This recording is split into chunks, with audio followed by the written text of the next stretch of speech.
ఆంధ్రప్రదేశ్లో రోజు ఏదో ఒక రాజకీయం సార్. ఇప్పుడు సింగయ్య ఎపిసోడ్ జరుగుతోంది. కారు కింద సొంత కార్యకర్త పడితే కుక్క పిల్లల తొక్కి పడేశారు అంటూ చంద్రబాబు నాయుడు కామెంట్ చేశారు. నిన్న జగన్మోహన్ రెడ్డి ఆ సింగయ్య కుటుంబాన్ని పిలిపించుకుని కూడా మాట్లాడారు.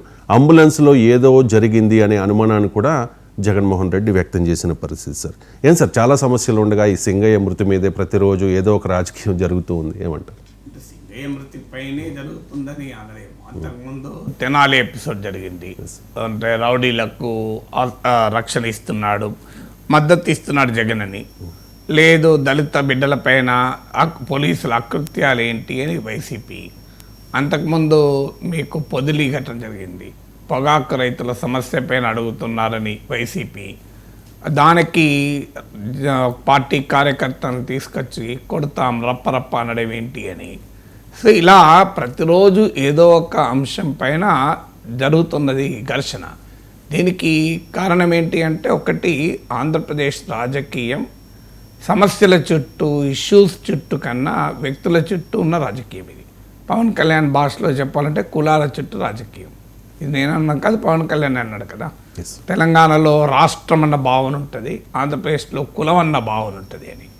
సో అందువల్ల ఆంధ్రప్రదేశ్కి వచ్చేవరకు ఏంటంటే ప్రజల జీవితాలు, వారి సమస్యలు, వీటి చుట్టూ రాజకీయం నడవదు. రాజకీయం ఏమైనా వ్యక్తుల చుట్టూ, ఇద్దరు వ్యక్తులు, రెండు పార్టీలు, ఇంకా పచ్చిగా చెప్పాలంటే రెండు కులాలు, వీటి మధ్య రాజకీయం. సో అందులో మూడవ కులానికి ప్రాతినిధ్యం కొరకు ఒక ప్రయత్నం. సో ఈ రాజకీయం వల్ల ఏమవుతుంది అంటే, రోజు వ్యక్తుల చుట్టూ రాజకీయం. అఫ్కోర్స్ తెలంగాణలో కూడా వ్యక్తుల చుట్టూ రాజకీయం జరుగుతుంది, జరగదని కాదు, దేశంలో కూడా జరుగుతుంది, కాదని అనం. కానీ వ్యక్తుల చుట్టూ జరిగే రాజకీయమైన సమస్యలపైన జరగాలి. ఇప్పుడు మీకు తెలంగాణలో చూడండి, రేవంత్ రెడ్డి వర్సెస్ హరీష్ రావు రోజు పేపర్లో మీకు పేజ్ 1లో ఉంటుంది. కానీ దేనిపైన ఉంటుంది? బనకచెర్ల నీవు మోసం చేసావంటే నీవు మోసం చేసావు, సంక్షేమ పథకాలకు నీవు తూట్లు పడిచావంటే నీవు తూట్లు పడిచావు, రైతులకు గిట్టుబాటు ధర రాకుండా చేస్తావు, రైతుల ప్రాణాలు తీస్తున్నావు, ఉద్యోగాలు ఇస్తానంటే ఇవ్వలేదు. వీటిపైన రేవంత్ రెడ్డి వర్సెస్ కేసీఆర్ రా అసెంబ్లీకి దమ్ముంటే రేవంత్ అంటాడు, అసలు మేము నీ స్థాయికి కేసీఆర్ అవసరమా అని వీళ్ళంటారు. అంటే ఇద్దరు వ్యక్తుల మధ్య రాజకీయం జరిగినా దాన్ని సమస్యల ఆధారంగా ఇష్యూస్ పైన వ్యక్తుల చుట్టూ రాజకీయం జరుగుతుంది. మీకు ఆంధ్రప్రదేశ్లో Chandrababu Naidu versus Jagan, YCP versus TDP రాజకీయము ఎక్కడో ఒక చోట కొన్ని అంశాలపైన ఉన్న. ప్రధానంగా మీరు గమనించండి, పోలవరం పూర్తయిందా? మరి 72% చంద్రబాబు నాయుడు 2019లో పదవీ విరమణ సమయానికే పూర్తయింది. మళ్ళీ 5 ఏళ్ల పాటు జగన్ ఆపాడు అనుకుందాం. So what next? ఎప్పుడు పూర్తవుతుంది పోలవరం? పోలవరమే పూర్తి కాకముందు బనకచెర్ల ఏంటి?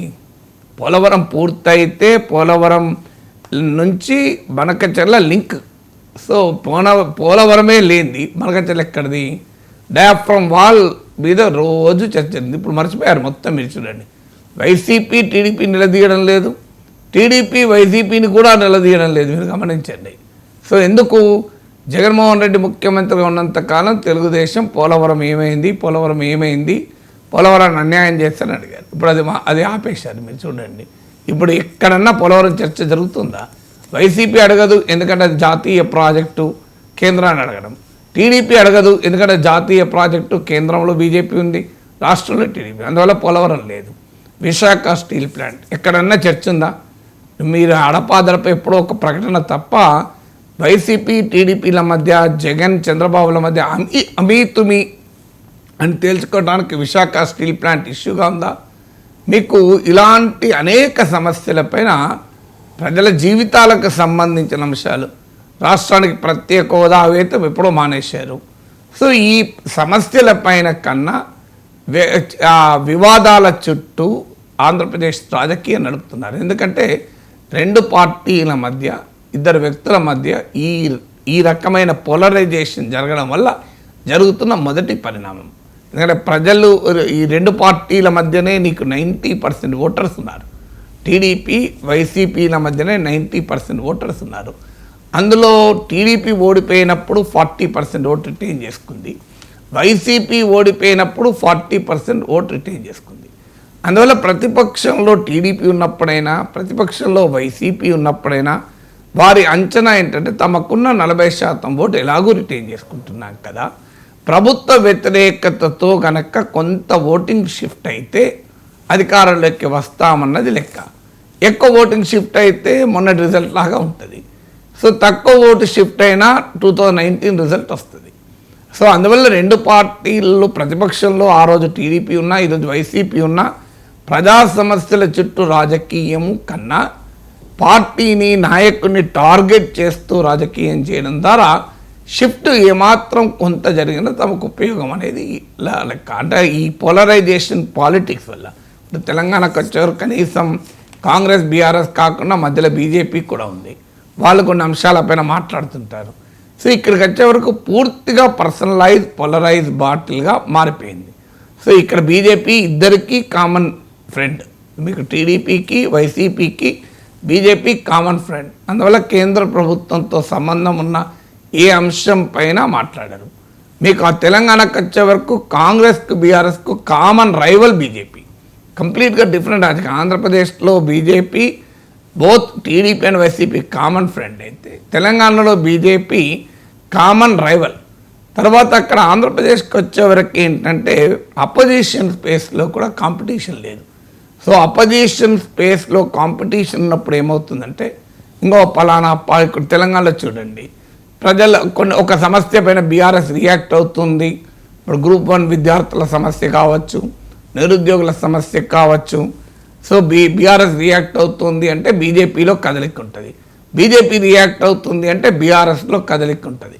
మనం ఎక్కడ వెనకబడిపోతామో అపోజిషన్ స్పేస్లో ప్రభుత్వాన్ని నిలదీయడంలో అనేటువంటి ఒక ప్రయత్నం జరుగుతుంది. అక్కడ ఏముంది, ఆంధ్రప్రదేశ్లో జగన్మోహన్ రెడ్డి డిఫైన్ చేసే అపోజిషన్ స్పేసే తప్ప వేరే వాళ్ళు ఎవరు లేరు. అందువల్ల జగన్ కాంపిటీషన్ కూడా లేదు. కాంపిటీషన్ లేనప్పుడు క్వాలిటీ పడిపోతుంది. సో ఇది రెండవ కారణం. మూడవ కారణం ఏంటంటే జగన్మోహన్ రెడ్డి యాక్టివిటీ పెంచాడు. మీరు గమనిస్తే మొదట్లో ఒక 1 year వరకు కంపేర్ చూస్తే ఇప్పుడు యాక్టివిటీ పెంచాడు. జిల్లాల పర్యటన మొదలుపెట్టాడు, మీకు రివ్యూలు చేస్తున్నాడు, వివిధ విభాగాలను మన యువజన విభాగం ప్రారంభించాడు, కార్యకర్తలను పరామర్శిస్తాను అంటున్నాడు. అంటే ఆయనకు బ్రాండ్ పాలిటిక్స్ ఉన్నాయి, సానుభూతి, పరామర్శ, విగ్రహావిష్కరణ. ఇది జగన్మోహన్ రెడ్డికి అధికారాన్ని తెచ్చిన ఫార్ములా. సో ఓదార్పు యాత్రతో మొదలైన ఈ రాజకీయ ప్రయాణంలో విగ్రహాలు, పరామర్శలు, ఓదార్పులు అనేది జగన్మోహన్ రెడ్డి బ్రాండ్ ఆఫ్ పాలిటిక్స్లో ఉంది. సో దాన్ని ఉధృతం చేశాడు ఈ మధ్య. తర్వాత ఇష్యూస్ పైన మీకు పొగాకు రైతుల సమస్యపై కానీ అంతకుముందు మిర్చి రైతుల సమస్యపై ప్రభుత్వాన్ని సూపర్ 6 అమలుపై నిలదీయడం మొదలుపెట్టారు. ఇప్పుడు ఏకంగా ఇక పాదయాత్ర మొదలు పెడతానని అంటున్నాడు. అందువల్ల తన రైవల్ నుంచి ఒక బలమైనటువంటి అటాక్ రావడం వల్ల టీడీపీ కూడా దానికి ఆన్సర్ చేయాల్సి వచ్చింది.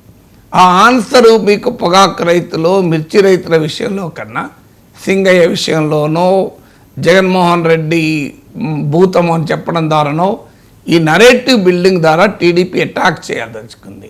సో అందువల్ల టీడీపీ ఇచ్చిన ప్రామిసెస్ పైన చర్చ రాకుండా జాగ్రత్తగా టీడీపీ జగన్ ఫోకస్డ్గా ఈ డిబేట్ నడపదలుచుకుంది. అందుకే మీరు గమనించిన లాస్ట్ 15 రోజుల పేపర్లు చూస్తే సింగయ్య అంశం 1, నేరస్తులకు అధికారం 2, వివేకాత్య కేసు ఆనాడే నేను చేస్తుంటే 2, మీకు ఇలాంటి అంశాల చుట్టూ భూతం 3, ఒక 3-4 అంశాలు ఉంటాయి. ఎందుకంటే ఈ నరేటివ్ బిల్డింగ్, జగన్ అనే వ్యక్తి ఒక ప్రమాదకరమైన వ్యక్తి, ఈయన మళ్ళీ పవర్లోకి వస్తే ప్రమాదం నరేటివ్ టీడీపీ బిల్డ్ చేయదలుచుకుంది. చంద్రబాబు నాయుడు ఫెయిల్ అయ్యాడు, ప్రజల్లో తీవ్రమైన అసంతృప్తి ఉంది, ఇప్పుడు అవకాశం ఇచ్చినా ప్రజలు చంద్రబాబును ఓడిస్తారు అన్న నరేటివ్ జగన్ బిల్డ్ చేయదలుచుకున్నాడు. సో ఈ పొలిటికల్ ప్రాసెస్లో జరుగుతున్నది ఏంటంటే ప్రజలు, ప్రజా జీవితాలు, ప్రజా సమస్యలు పక్కకు పోయి వ్యక్తులు, పార్టీలు, 2 కులాలు, 2 వ్యక్తులు, నాయకులు, 2 కులాల మధ్య ఘర్షణగా మారిపోయింది. ఇది మీకు ఇంత జరుగుతున్న ఎక్కడ జనసేన భారతీయ జనతా పార్టీ ఇందులో పెద్ద భాగస్వామి కాదు మీరు గమనిస్తే. Yes. ఎందుకంటే వాళ్ళు రిలేటివ్లీ ఆ డిస్టెన్స్ మెయింటైన్ చేస్తున్నారు.